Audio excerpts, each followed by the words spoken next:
Man gør et sparringsbord klar, og det er et meget stift bræt. Det er ikke særlig behageligt at ligge på, men det hjælper med at tilsikre, at rygsøjle og nakke bliver holdt fast og ikke kan rykke sig eller noget.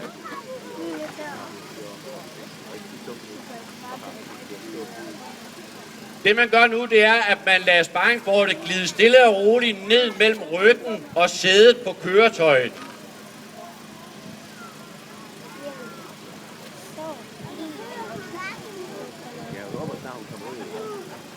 Når sparringsbordet er på plads, så gør man klar til at trække patienten lige så stille op på sparringsbordet.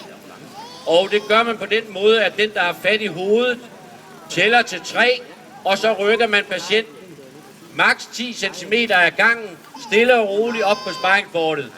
Men det er den, der har fat i hovedet, der bestemmer. De andre hjælper og støtter kun.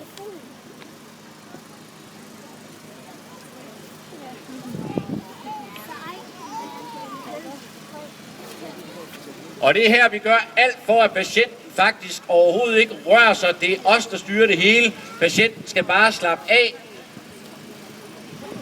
Og så er de første 10 cm rykket. Samtidig sikrer ambulancepersonalet sig for, at patienten stadig får ilt, stadigvæk får saltvand. Så kommer lægebilen tilbage igen.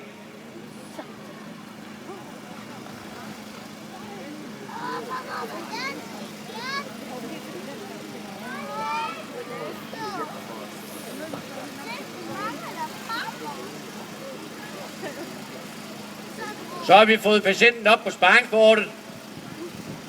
Der bliver stadigvæk hele tiden holdt fast i hovedet. Og vi flytter nu patienten over på borgen.